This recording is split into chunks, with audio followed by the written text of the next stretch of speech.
Hi, guys. Welcome to some more Real Talk Dog Talk. I'm Tori. And I'm Barb. For those of you who haven't joined us before, if you have any questions or comments, you can email us at realtalkdogtalk@yahoo.com. And if you are a regular listener and or emailer, keep those emails coming in. I love looking through them and getting some ideas. Yes. So I'm super tired today. I hope it isn't reflected in my voice, but Yes. Cody, your brother, my son, came out yesterday to Primo Corso Kennels. Yes. And mowed. You know, I gotta say, he is fast. He is. And, I bought 2 riding lawnmowers used, and one is in the junkyard. Yeah. And the other one we can't get working. Yeah. What is it? Which it ran right before I brought it out to you. Yeah. So Cody was good enough to come out and do some push mowing. Yeah. And the yard is overtaken. I don't know what's going on this summer and last summer. I don't know what is going on. We have got cockaburs. Yeah. We've got thistles. We've got nettles. Yeah. I mean, so many different kinds of weeds out there. It is like overtaking the yard and the pasture. Yeah. And it's super weird too, because like you said, I mean, how long have you lived out there? 15 years? Yeah. And there's never been a problem with it until the last couple of years. Yeah. I don't even understand what's going on. Yeah. But he brought his dog Tucker with, and that dog is such a character. He's kind of a creamy white dog. Yep. For those of you who haven't heard me talk about Tucker, he is a rescue, and Cody has had him for 12 years. He was like 9 weeks old when Cody got him. Yeah. Beautiful dog. He's part pit bull, part husky. And, when he was younger, he was rowdy. Yeah. He was a little rowdy. Yeah. But he's older. And that dog found a little area in some long grass and just curled up and watched, Cody mowing all day. Yeah. I thought he was hooked up to a cable or a leash or something. And no, he was just laying there. I think Cody and Tucker are like soulmates somehow. Like they were just made for each other. They're 2 peas in a pod for sure. Yeah. I took water out to him. He wasn't coming up to the fence and bothering dogs. He was just laying there watching Cody. He's in the shade. Yeah. Just loving it. It was an all-day event, and he just hung out there. I think he went for a ride to town for gas with you guys. Yeah. But other than that, he was just lounging in the long grass. He was. He loves car rides. I think as long as he's with Cody, I think he's pretty happy. Just, he'll just hang out if that's what he's got, I mean, Cody has a kind of shaved head. Yep. And he gets that stubble coming. And I do not know why, but that dang dog licks his head all the time. Yeah. And I would think that would be like licking sandpaper or something. I don't know. How gross is that? I mean, it doesn't sound like something that would, why would you do that? Oh, it's disgusting. You know what's funny, though? Now that you say that, Tito licks Datrix's head, which he has nice hair. So it's a little bit different texture, I would imagine, but still. Like hair? Yeah, why would I don't I don't understand it. I don't know. Stubble or hair, ick. Either way, yeah. Dog's gonna end up with hairballs from licking your kid's head. I know. There was a girl that chewed her hair in school, and I never understood why. I don't know. There's like a stress-related something. I don't know what it is. Yeah. People eat their hair, or lick it, or suck it, or I don't know. That just sounds. That's. And then they do end up with hairballs. No. They have to have them removed. And of course, this is all dog topic related. We're so good at staying on topic. Anyhow, so But- yeah, I hope the yard is looking great. I think we've got another day of working on Yeah. it, though. By we, I mean Cody and you. Yeah. You guys yeah. were out there Well, doing it. I was You got to take care of the dogs and stuff, though. So it's a full time job. and feed Cody. Yeah. Well, that in itself. Yeah, it was is- that was Cody had let's see, 3 breakfast sandwiches, Yeah. and you had 1. Yeah. Yeah, Yeah. They're big sandwiches. I don't, you they're know, homemade. they are. But I'm telling you, people who don't appreciate a good sandwich, shame on you, first of all. And second of all, my mom makes the best sandwiches. Egg sandwich, turkey sandwich, it doesn't matter. There's a few tricks. I'm the original sandwich artist. Yeah, you should be a professional Subway. I mean, don't go there. but No, I I'm mean, no, yeah, I'm better than that. yeah. So, Anyhow, so so Yeah, it that was was a our good day day. yesterday. We're gonna probably have another day like that tomorrow, but yeah, we gotta rest. we have to, and except for Tucker. And I gotta go grocery shopping. I gotta feed Cody. Yeah, he's eating all the eggs and buns. So it's time to re-up. Yeah. But Enough about my yard work okay. and Cody and Tucker. All right. What are we gonna talk about today? You know, breeder haters. Oh, Mm-hmm. I hate them. What? That's harsh. That's It harsh. is. Didn't mean. Sorry, guys. Sorry. Sorry. Let's quit hating. Quit hating each Yeah. other. Yeah. You know, we're both good. Everybody's good. Well, Not that's a little everybody. far, but Yeah. you know, Right. let's relax. You know, deep breaths, woo song. You know, that is a problem though, because there is good and bad in rescues, Yes, and there's good and bad in breeders. there is. It's you can't just eliminate one or the other because they breed. Well, yeah, it's like Walmart and Target. I mean, essentially. Maybe, but I don't know if we're supposed to say those words. Oh, this store and that store. You know? So, Yeah. good cover. Good yeah, cover. thanks. But yeah, I mean, I think there's red flags with dog breeders. Yes. And I will be the first to admit that. Yeah. It's important to have good rapport, Yep. to have breeders that will answer questions, Yes. as well as ask questions. If they're not asking questions, that's a problem. It is. So, So you just got to watch these red flags and know that not all breeders are having 18 billion puppies at one time or always having litters coming. I mean, those can be kind of red flags. they are. There is no reason somebody should have puppies 24/7, 365. Right. It's, you know, Primo Corso Kennels does very selective breeding. Yep. It's about pairing the right dog with the right dog, yes. the right time of the year for, puppies to be placed. Up here, our climate is very, very cold. So, local people don't really, well, I can't say that. I was going to say they don't really like puppies during the winter for potty purposes, Yeah. but some farmers Yeah. who don't have farming to do in the winter, the crop guys, Yeah. they kind of like getting a puppy in the winter because then they have something to do. They aren't off in the tractor and neglecting the dogs. So, Yeah. we look at the time of year, we look at the dogs involved, and I would say sometimes there's one particular little female we have that just says no. Yeah. So we try to have a backup female if she is non-compliant. Yeah. And she has been for a few years now. Yeah. She's not gonna. No, Okay. I don't think she likes the boys. No. But anyhow, so we always try to kind of have a backup plan if one doesn't work.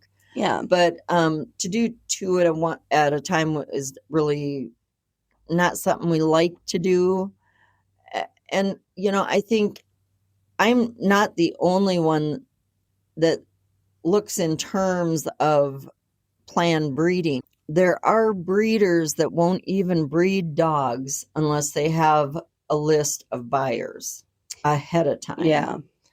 So these are, that's responsible breeding. Right. And, yes, there are bad breeders, but not all of them are. And to stereotype breeders is just kind of a bad rap. Well, it is. And there, in my opinion, there's nothing wrong with wanting a purebred puppy. And I say puppy because you can still get purebreds at a rescue. I know they're there, but we talked about it before. Sometimes when you have small kids, you want to make sure that what to expect with your dog. Going by the breed description. Right. And with rescues, it's a little bit more up in the air. Still amazing dogs. Absolutely. But there's a totally legitimate reason why people may want to buy from a breeder. And I actually just talked to a farmer that I know in the area, and he was talking about getting a dog too. And he said he had thought about getting one before, but he chose to wait till winter because he does have more time. Yep. And it can be tricky with like you said, it's very cold up here. So, but that's what works for them. They can get the training in and spend the time with the dog that they're not working as much. And that's a responsible pet owner as well. And right. I think breeders like to see that as well as rescues. And that's where, the questions come into place. I mean, the breeders need to be asking the questions of the dog or of the owner to place the right dog or puppy with them. Yes. And I know at Primo Corso Kennels, putting a pair together to have the puppies is not only confirmation, but their disposition and personality, and paying attention to the puppies is going along with asking the questions to the buyers. That's how you're able to get a really good fit, and the puppy and the family are both really happy. Right. And that's a successful placement. Yeah. I think having success in all the placements is everybody's goal. It is. Regardless of what kind of facility it is. Yeah. I haven't dealt with a whole lot of questions or information on rescues that are scammers. Yeah. But there are some out there that are also scammers, and that's not to say all rescues are. Right. There's some very legitimate and competent rescues that are putting the dogs first and definitely looking for the right families for them. But you want to be cautious with the adopting them as well, because you just don't know if it's this online stuff. That's honestly the thing that really gets me is, okay, I'm old. Everybody should know that by now.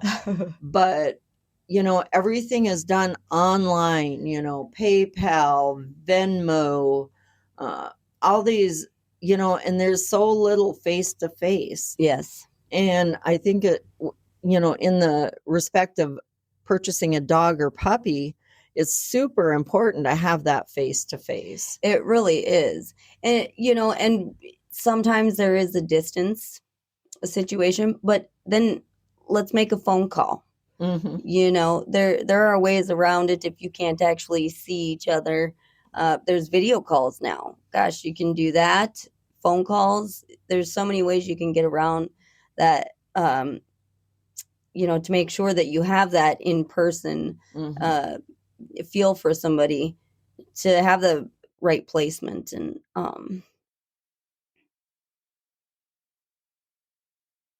Well, I think there needs to be some sort of acceptance. Yeah. I'm not a real judgy person. Yeah. You know, I don't really go around, you know, obviously I have my opinions. I'm very opinionated, Right. but my thoughts aren't necessarily how I rate people. Yeah. And so, you know, for me, it's just so upsetting when, you know, rescues are putting down breeders and, you know, breeders act like rescues have junk dog, which I don't agree with any of that. No. I mean, Tucker is a rescue. Yep. And he was, I've said this before on other podcasts, he was returned, I think, 3 times. Either Cody was the third one that got him or 3 times and then Cody got him. I can't remember. Okay. But he used to, I've said this before, so I know I'm repeating myself, but he would pee when he would drink water. Oh, yeah, that's right. And no one wanted to deal with it. They just thought it, you know, It's a problem. I can't give my dog water. He just pees all over the floor. And Cody fell in love with him and thought he's beautiful. And we were talking about this little problem. Well, the solution was so simple, you know, give him his water outside. If Yeah. he pees, he's in the grass. you Yeah. know. Go Problem ahead. solved. Yeah. Tucker is an amazing dog, just Yeah. amazing dog. Yeah. And he is a rescue. Yeah. And I think Cody is great with him, very good handling on his part, but he's not a professional trainer. No. He's just a guy with his dog. Yep. And so, I mean, there are amazing rescue dogs out there, and I would never belittle that. But why do they hate us? I mean, that's the thing that really gets me. And they're sitting there smearing us and acting like all breeders are these, you know, puppy mill situations. And it's super frustrating as a responsible breeder to sit there and just have people coming down on you like you're some sort of crazy puppy miller. Well, and it is too bad because we have the same goal, you know, As you know, for the most part. yeah, you know. it is for overall, yes. But I You mean, know. obviously, those dogs are a little bit more in need because Yeah. they're older. It's very hard to place an older dog. Well, and it is. I when I was quite young, we talked about Chi-Chi, my Chihuahua. He was older when we got him, and that was trying. Well, Primo Corso Kennels does have a dog, Tango. Oh, he's wonderful. And he was a dog that was brought back. I was told it was due to relationship issues. Yeah. True or not, I don't know. But he is an amazing dog. Yeah. He's beautiful. Conformation wise, he's just great. He was raised with a little girl and a teenager and fenced yard. He's house trained. Great dog. I've had him back for 2 years, I think now, Yeah. and I cannot find a home because he's not a puppy. Right. And people look for puppies. Yeah. I would love to see him go to a good home. Yeah. He's neutered, up to date on shots. I mean, he's super snuggly. Just honestly can't say enough good about. If I had room, I would have taken him already. Yeah, he's a great, great dog. I just love him a lot. But, you know, kind of shame on the people who didn't keep him. Yeah. But, you know, he's very difficult to place just because he's an older dog. Right. Well, and at Primo Corso Kennels too, you know, I think some people have this idea of breeders that they just lock their dogs away and make puppies. And I think, you know, Primo Corso Kennels, they're pets. Yeah. They're part of our life, and they get on the couch with us, and you know, they're, you know, that's part of what's frustrating is, you know, you get a couple puppy mills and some scams, and then everybody's bad. You know, and I think it's easier for people to look at breeders and say they're bad because they're got purebreds and they're fresh puppies, and then you got these, you know, those the commercials about the poor dogs and the abused, starving dogs. And it's like, okay, let's be honest, it's not always that bad. I feel like that is true, you know, and that's something too. Okay, gonna step on some toes here. Uh-oh. Yeah. Everybody thinks every dog that they get from a rescue has been Mhm. abused. That's, yeah. I don't know how many people I have run into in the course of my life that have said, oh, yeah, I got my dog from a rescue. He's abused. Mm, And,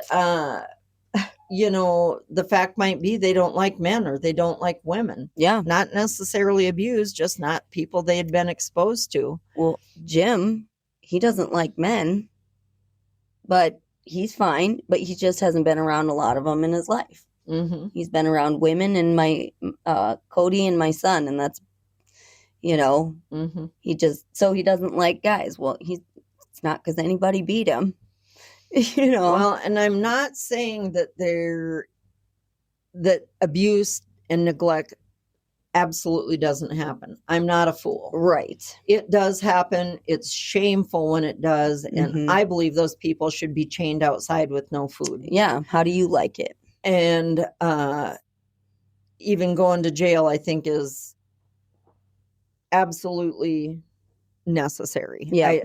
It's just appalling that anyone would Mhm. treat any animal that way. Yeah. And it's not that we do support the rescues. Yeah. I mean, it's so important to have them out there for those neglecting people, abusive cases, that sort of Mhm. thing. And some of them are kill shelters where they Yeah. only keep them for so long and then they put them down. That also is very sad and hard to deal with.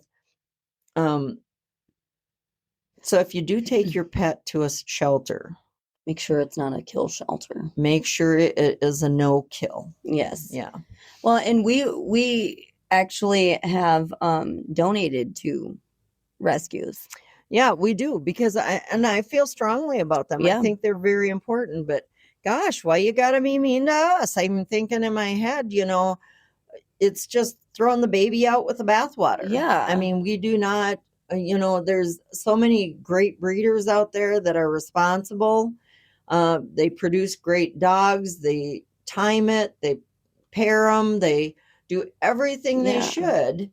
And, you always, as a human being, have to strive to do even better than your best Yes. and try to find places to make improvements.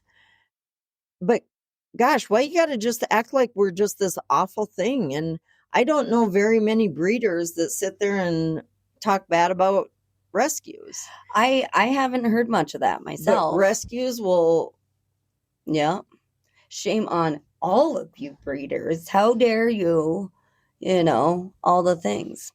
they like to shit on breeders. Yeah, they do. And it makes me angry. Yeah, it's totally uncalled for. It's a stereotype. It is. And I don't like it. Well, and if everybody came down as hard on rescues as rescues are on breeders, they wouldn't like it very much. No. If I think it's kind of responsibility of the people buying dogs to make a good judgment call and not buy puppies from these, puppy mills. And Mhm. if you're not buying them from them, they can't keep going. So You would hope. Yes. So, I think people buying the dogs also need to look into where they're buying the dog, whether it's breeder, rescue. Look at the situation and see, and don't go buy 75 dogs because you probably don't have room. But I don't. didn't you get like 3 dogs at one Oh, time because you yeah. went there and it was bad and you're like, oh no. Yeah. So you got like 3 of them instead of 1. Yeah. Yeah. But that was just 3, not Yeah, 75. Yeah. There's a limit. Now you're making me sound like a hoarder. No. We found good homes for them. Actually, Jim is one of them. He is with me. So, Yeah. but it was such a sad situation. It's hard not to sometimes see that and say, oh my gosh, yeah, let's save them. Well, I think for, if I were to be honest, when I worked for the rescue, I found it, I'm reluctant to say this, but I found it emotionally draining Yeah. because you would be so happy and so excited. You found, oh, did you know we found homes for 2 dogs today? Yeah. And you'd be talking amongst yourself, all happy. And, that one had, this problem, but you know what? They seemed okay with it. They took him. They were so excited. And you're just feeling so good about it. And the next day you come in and 5 dogs have come in. Yeah. And it just was kind of just heartbreaking because you'd have that sense of accomplishment and feeling good about it. Yeah. And then bam, the next day, it's like 10 steps forward. No, 10. I mean, 5 steps forward, 10 steps back. It's 2 steps forward, 3 steps back. I'll get it right one day. She can't dance either. I can't. 2 left feet is an understatement, okay? So anyhow, but yeah, I found it just really draining, just the constant, happiness and then not, and happy and then not. So hats off to you rescue people. Yeah. I mean, I just feel so inspired by you. Well, and maybe let's maybe as individuals, families who get dogs, let's get them spayed and neutered. How about that? And do your research. I mean, think it through. Yeah. I mean, don't do any animals are the one area that you should never ever ever impulse shop.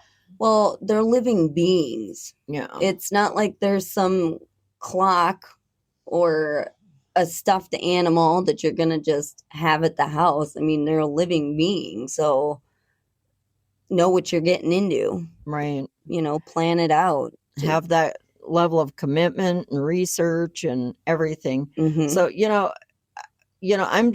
I think it's great that the rescues do what they do, because I do know the emotional aspect of that. And I just feel like they're great. That is so great. But it's kind of heartbreaking to know that they think poorly about breeders. Yeah. Because I don't ever want to be grouped with someone that is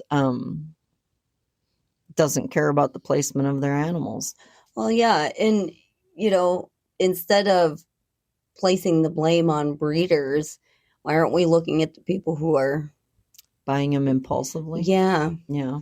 It's not, like I said, I think most rescues and breeders have the same goal. They want to see the dog in a good home that's going to be a forever home. Mm-hmm. And there's not going to be a return or, that's why I think, being able to follow up if you have questions, even if you have to contact a vet or a trainer who maybe isn't necessarily directly involved. Yeah. It is but don't just call it, well, you know what, this is harder than I thought. I think I'll give it back. No.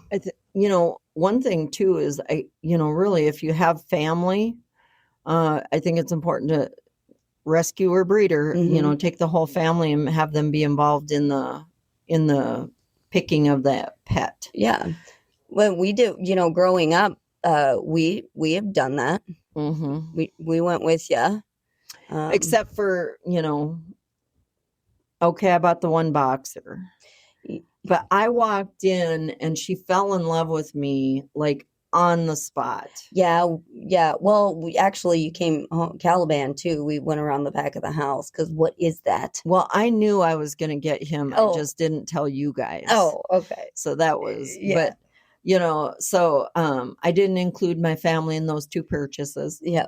But they both turned out great. They were great dogs, and yes, we just loved them to death. They were wonderful. But yeah, so it's not really about. I think you have to, like anything in life, you have to make the choice of who you're going to get your dog from based on your own needs. Right.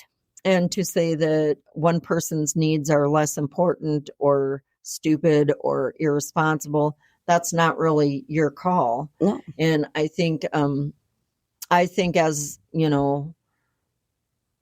a single mom as I was much more focused on always getting purebred dogs because I could predict their behavior a little bit more accurately. Right.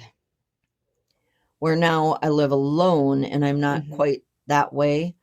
Although Primo Corso Kennels definitely took me another direction. So, we're back to purebreds. Yeah. So I think you have to just kind of do what works best for you. We were talking, was it last week or when was it? We were talking about, picking a dog for your age and your abilities. And sometimes, if you're an older person that lives alone, a rescue dog is the right choice. You can get an older dog who's more mellow. Yeah, calmer. Yep, and that doesn't have the puppy energy. And there's a ton of good reasons. Yeah,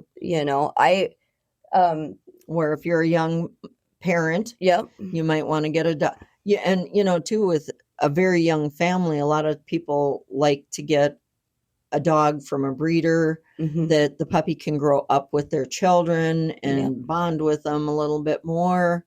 So, I mean, there's a place for everybody. Well, everybody's situation is so different. And for, when someone's criticized, well, you don't know their situation. You don't know why somebody would want to, from a breeder specifically, or why they would specifically go to a rescue. They're just trying to find the right dog for their own situation. Well, I think that is a true statement. I feel like people just need to kind of be a little bit more accepting of other methods, situations, lifestyles, and gosh, people are just so nasty anymore. It's like, your way is not, it's kind of like their way or the highway kind of thinking. Yeah. And I'm thinking there's too many variables in life for it to everything be one way. So, right. I think they need to kind of relax on the breeders and kind of open up their minds to the possibilities that what they have just might not work for certain individuals. Well, and that's so true. And these days, a lot of people are opting for dogs instead of kids, so they might want a purebred, because for whatever personal reason they have, also they might want to get, 5 dogs from the rescue. Yeah, who knows? Well, yeah, really. I mean, you just don't. That's why whenever I see the, adopt, don't shop and people, dog and breed, I understand there are bad breeders. There's bad rescues. I mean, good and bad and everything. So you just have to weigh it out and, get what works for you. Right. But you people out there who are being haters, I mean, my gosh, you're making life hard when it doesn't need to be. Yeah, problems out of nothing. Yep. Stop it. Just quit. Yep. You know what? We need to start a timeout corner or something for these people.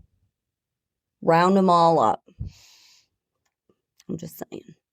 Well, that would be the mom in you coming out. I don't think realistically that's an option. We can say, hey, you haters out there, you take 5 minutes in the corner. Yeah, do it. Okay. And think about what you've said. Yeah. It's too bad because I think these days people just have too many problems with too many things. And let's just relax and look at the fact that, breeders and rescues, again, are mostly have the same goal. It's kind of funny because obviously you guys out there can't see me, but I've heard I'm not very friendly looking. Yeah. And ironically, I'm very not judgmental. Right. Yeah. So I think people see me and think I've got some harsh attitude about 20 different things. And what they don't know is I'm pretty open-minded to quite a lot of things. And, it's really about everybody just trying to get through life doing the best that they can. Yeah. And yes, I think there are tons of responsible amazing breeders out there Yes. that can help you answer your questions and aren't overproducing. Right. So if you are thinking about getting a dog and you are unsure if you should adopt or find a reputable breeder, I mean, one of the best ways I get information is from other dog owners. Yeah. They're a great resource for giving you referrals to whatever you need, really, products or pets. And, you can sometimes find some information from your vet, or if you know a trainer, if you have a local, we don't have trainers in our area.